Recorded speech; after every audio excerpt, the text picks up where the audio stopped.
Kuasa beli duit dulu dengan lah ni adalah berbeza tuan-puan. Kuasa beli duit ni makin lama makin jatuh, makin lama makin jatuh. Orang yang ada 1 juta pada tahun 2000 tuan-puan, dia boleh beli 28.5 kg emas. 28.5 kg emas. Lah ni pada tahun 2025, orang yang ada 1 juta dia hanya boleh beli 2.2 kg emas sahaja tuan-puan. Jadi di mana hilangnya berkilo-kilo emas dia tu? Disebabkan kuasa beli duit ni jatuh.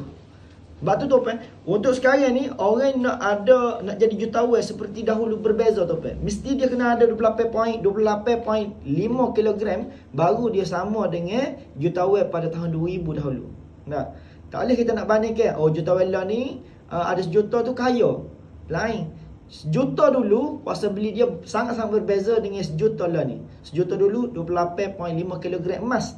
Lah ni 1 juta boleh beli hanya 2.2 kg emas sahaja. Sebab tu tuan-puan, kalau kita nak selamatkan duit kita daripada inflasi untuk jangka masa akan datang, tukar ke dalam bentuk emas. Ya. Orang yang ada 1 juta dulu, hak dia tukar kepada 28.5 kg emas. Lah ni nilai kekayaan dia lebih daripada 12 juta. Sebab apa? Dengan 28 kilo emas dia ada tu. Jadi ada kata tuan-puan nak selamatkan duit ataupun nilai duit tuan-puan tu, lebih baik berkukar ke dalam bentuk emas fizikal, dalam bentuk-bentuk gini.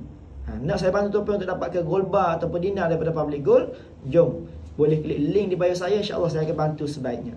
Assalamualaikum. Comel.